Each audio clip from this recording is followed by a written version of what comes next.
Have you ever had a snack where the flavor was so intense and delicious you couldn't have just one or two?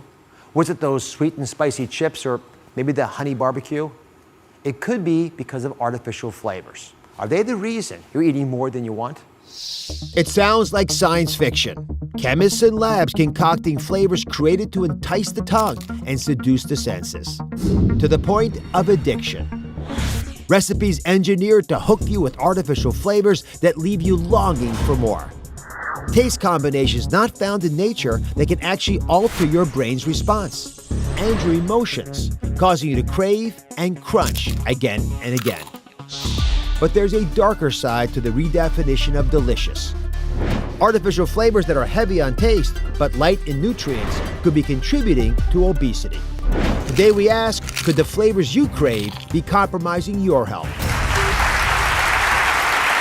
One man says he knows the reason why these flavors are making you eat more. Mark Schatzker, author of The Dorito Effect, is here. He went inside one of these flavor factories the food companies use to create their products. What did you discover there? So here's how it works. Very simply, they take real food, grapes, lemons, roast chicken. They analyze the flavor chemicals that make them taste that way.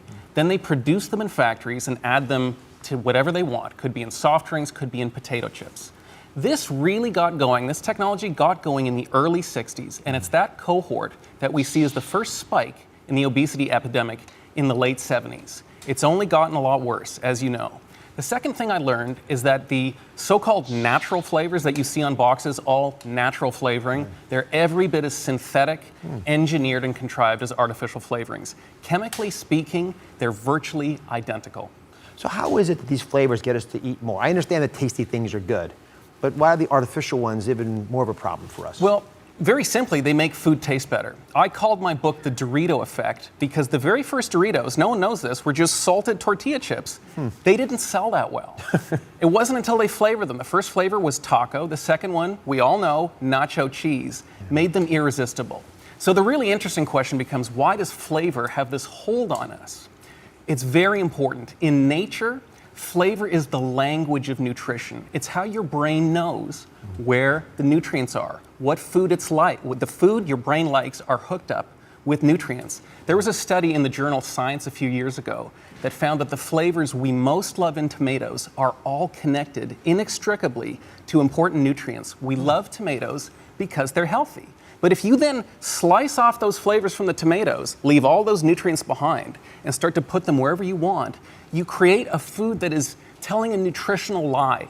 You create food that is more delicious than it deserves to be. My goodness. I think we're getting into an eating pattern where we have desires for foods that can't be met by actual food. One of the hallmarks of food addiction, and this has been measured with functional MRI, is cravings that aren't met by eating. I think flavors play a huge role in what's gone wrong with food. So you look in brains with this MRI scanning and you see changes that confirm this? You see, if you look at the brain of a food addict versus someone with, let's say, normal or healthy eating patterns, the desire on the part of the food addict is crazy. They crave food. It's a disease of craving, just like alcoholism is, just like drug addiction is. The problem is when they get the food, it doesn't meet that expectation. They're constantly let down, so they continue to eat.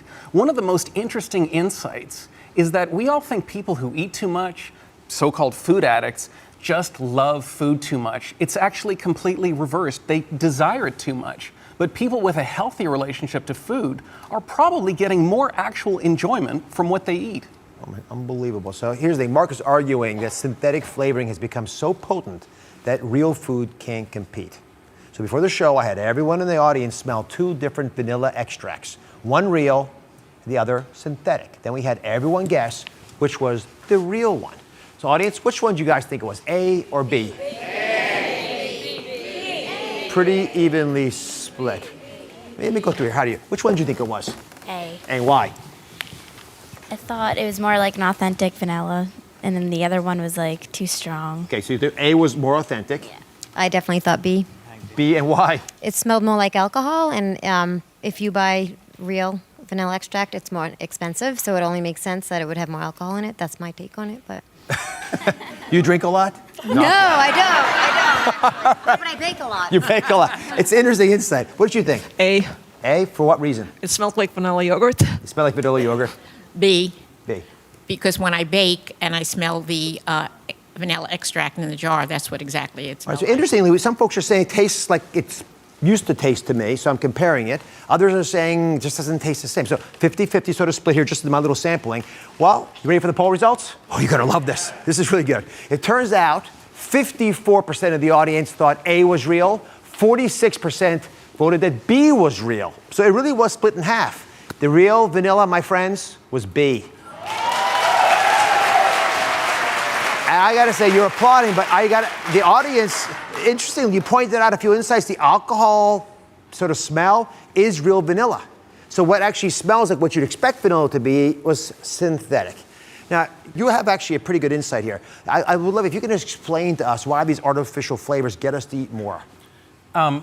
Because they make a promise. They make food so exciting that literally it tastes better. If I gave you a glass of sugar water, you took a sip, you'd probably think, that's quite bland. You just wouldn't be interested in any way. If I added a strawberry flavoring, you'd sip it and you'd say, that's delicious. It's making, once again, that promise of nutrition, but it's not delivering it. It tastes good in the moment, but where does that take you in the long run? So Mark is arguing that when you have a synthetic flavoring, you put something in your tongue and it's like a 4th of July, fireworks, fantastic events, your taste buds, they're partying it up. But when you eat real food, it can't compete because natural foods don't have that. So you put, in this case, chicken in there, your tongue's stimulated, but it's not nearly as powerful as what the synthetic taste can deliver the synthetic flavors. Come on over. So how do you tell if something is flavored naturally or if it's flavored synthetically? Or I shouldn't say naturally because you've taught me that's not really a good Real phrase. flavor. I call it real flavor. So how do you tell the difference between real flavor and the synthetic artificial flavor? Well, it gets tough. There's a lot of raw chicken now that actually has flavoring added. What you need to do is look at the ingredient panel. If you see the word artificial flavor or flavoring or natural flavor or flavoring, my advice is think twice about eating that. It's the used car salesman of food. It's telling your brain something that isn't quite true. Now, when it comes to restaurants, things get really tricky because they don't always tell you what's in there. It's all over the place. But I would say if a restaurant has multiple locations and the food tastes the same at every single one, it's probably because they're using flavor technology. So they push back a little bit. These artificial flavors aren't dangerous, right? They've been pretty robustly used and tested. Many would argue, I think very rationally, that if it makes that food taste better, what's the problem? Well, to some degree, I agree with that. It makes food taste better. It makes us eat more. Well, guess what? Obesity is the second leading cause of preventable death, the first leading cause of preventable disease. Eating too much is our biggest problem. So in that regard, I say it is harmful. And what about picking organic foods? Are they immune from this problem? No, they're not. I wish it were so. One of the problems is organic produce. The organic produce you go out and buy in the store, the chicken, the tomatoes, a lot of those are made from high-yielding, modern, intensively raised varieties. It's organic, but it's intensively raised. They taste like cardboard. An organic tomato is no guarantee that it'll taste great. The other problem is that there's lots of organic snacks that still feature these synthetic flavorings. So the box makes this promise to the parent, organic, this is healthy for your child, but it's still playing that same dirty trick.